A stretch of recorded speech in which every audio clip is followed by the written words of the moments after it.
नमस्कार। आज हम बात करने वाले हैं वैदिक परंपरा के एक सबसे पूजनीय और शक्तिशाली मंत्र की, गायत्री मंत्र की। चलिए इसे गहराई से समझते हैं। लेकिन एक सवाल, क्या ये मुमकिन है कि हजारों पन्नों में फैले वेदों का पूरा सार, उनका पूरा ज्ञान सिर्फ एक मंत्र में समा जाए? सुनने में थोड़ा मुश्किल लगता है ना? चलिए आज इसी की पड़ताल करते हैं। तो आज हम इस सफर में क्या-क्या देखने वाले हैं? सबसे पहले हम इस मंत्र का बिल्कुल सरल अर्थ जानेंगे। फिर देखेंगे कि ये आया कहाँ से, इसकी वैदिक जड़ें क्या हैं। इसके बाद शास्त्रों में इसकी महिमा को समझेंगे और फिर इसके गहरे दार्शनिक पहलू पर बात करेंगे। और हाँ, इसके जप की महिमा और लाभ पर ही चर्चा होगी। और आखिर में एक बहुत दिलचस्प सवाल पर आकर रुकेंगे। तो चलिए शुरू करते हैं पहले पड़ाव से। देखिए, किसी भी मंत्र की शक्ति को अगर समझना है तो सबसे पहले उसके शब्दों के अर्थ को जानना बेहद जरूरी है। ये रहा गायत्री मंत्र अपने मूल स्वरूप में, देवनागरी लिपि में। कहते हैं कि ये जो 24 अक्षर दिख रहे हैं ना, इस छंद में मानो पूरा का पूरा ब्रह्मांड समाया हुआ है। चलिए इसे एक एक शब्द करके तोड़ते हैं और समझते हैं। सबसे पहले ओम, ये तो सृष्टि की आदिम ध्वनि है। फिर आते हैं भूः, भुवः, स्वा, ये 3 लोक हैं, यानी हमारा ये भौतिक जगत, सूक्ष्म जगत और कारण जगत। तत्सवितुर का मतलब है उस दिव्य सूर्य का जो कि सृष्टि करता है। वरेण्यम मतलब जो पूजनीय है, जिसे हम चुनते हैं। भर्गा, ये उस दिव्य तेज के लिए है जो हमारे पापों का, अंधकार का नाश करता है। धीमिहि का अर्थ हुआ हम ध्यान करते हैं।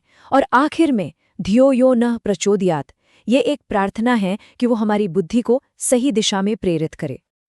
तो अगर इन सब शब्दों को जोड़ दें तो पूरा मतलब क्या निकलता है? बहुत सीधा सा है। ये एक ही साथ ध्यान भी है और प्रार्थना भी। हम उस सृष्टिकर्ता के दिव्य प्रकाश पर ध्यान लगा रहे हैं और साथ ही ये प्रार्थना कर रहे हैं कि वो प्रकाश हमारी बुद्धि को सही रास्ता दिखाए, सन्मार्ग पर चलाए। अच्छा, मतलब तो समझ आ गया, लेकिन सवाल ये है कि इतना शक्तिशाली मंत्र ये आया कहाँ से? इसकी जड़ें कितनी पुरानी हैं, कितनी गहरी हैं? चलिए देखते हैं। इसकी कहानी हजारों साल पुरानी है। सबसे पहले इसका जिक्र मिलता है ऋग्वेद में। ऋषि थे विश्वामित्र और वहां इसे वेद माता का बीज कहा गया। सोचिए, फिर समय आगे बढ़ा, शतपथ ब्राह्मण जैसे ग्रंथ आए और उन्होंने तो इसे वेदों का सार और ब्रह्मा की अपनी वाणी कह दिया। और जब हम छांदोग्य उपनिषद तक पहुंचते हैं, तब तक तो इसकी पहचान सीधे सीधे प्राण यानी हमारी जीवन शक्ति और पर ब्रह्म से होने लगी थी। तो ये तो हुई इसकी उत्पत्ति की बात। अब देखते हैं कि अलग अलग शास्त्रों ने इसकी महिमा का बखान कैसे किया है, इसका गुणगान कैसे किया है। दिलचस्प बात यह है कि चारों वेद गायत्री को अपने अपने नजरिए से देखते हैं। जैसे ऋग्वेद कहता है कि ये तेज और ज्ञान का स्रोत है, वहीं यजुर्वेद के लिए ये यज्ञ और अच्छे कर्मों की जान है, उनकी प्राण शक्ति। सामवेद में इसे नाद ब्रह्म कहा गया है, यानी वो कॉस्मिक साउंड जिससे सब कुछ बना है। और अथर्ववेद इसे लंबी आयु, बुद्धि और जीवन शक्ति देने वाला मानता है।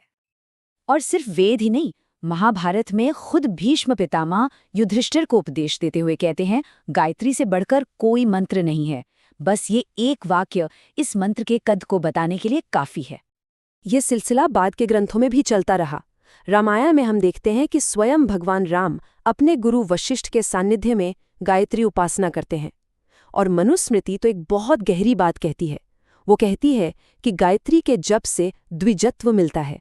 अब इसका मतलब जन्म वाली जाति से नहीं है, इसका मतलब है ज्ञान से दूसरा जन्म, एक आध्यात्मिक जन्म। तो ये मंत्र एक तरह से आध्यात्मिक रीबर्थ का जरिया बन जाता है। अब तक हमने इसका अर्थ और इतिहास देखा।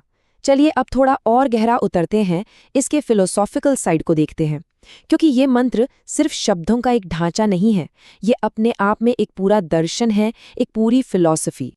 इस मंत्र के अंदर जो एक कॉस्मिक स्ट्रक्चर छिपा है वो कमाल का है। देखिए, इसकी जो 3 व्याहृतियां हैं, भूः, भुवः, स्वाहा, ये सिर्फ 3 लोक नहीं हैं, यही त्रिदेव हैं, ब्रह्मा, विष्णु, महेश। यही 3 महाशक्तियां हैं, सरस्वती, लक्ष्मी, पार्वती। और यही सृष्टि के 3 मूल गुण हैं, रज, सत्व और तम। मतलब एक तरह से सृष्टि का पूरा ताना बाना इन 3 शब्दों में समाया है।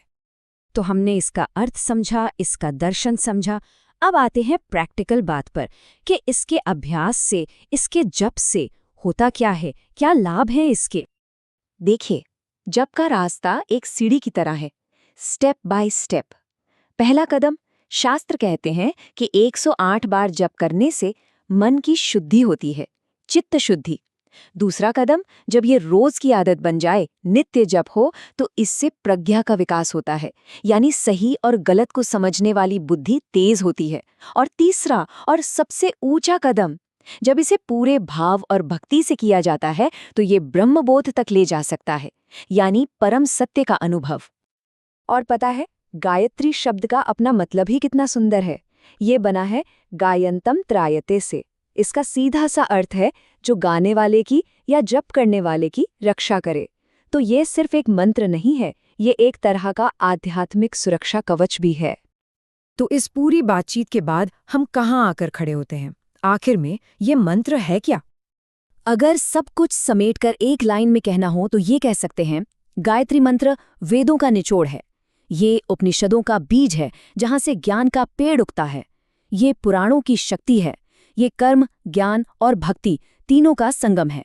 और शायद सबसे जरूरी बात, ये हमारी बुद्धि के लिए एक दिए की तरह है जो अंधेरे में रास्ता दिखाता है। तो आखिर में सवाल यही रह जाता है कि ये मंत्र सिर्फ एक पवित्र ध्वनि है या फिर ये हमारी चेतना को जगाने वाला, उसे रोशन करने वाला एक दीपक है। और शायद इसका जवाब किताबों में नहीं, इसके अभ्यास में, इसके अनुभव में छिपा है। हमारे साथ इस गहरे विषय को समझने के लिए बहुत बहुत धन्यवाद। अगर आप ऐसे ही और विषयों को समझना चाहते हैं तो हमारे चैनल के साथ जरूर जुड़ें।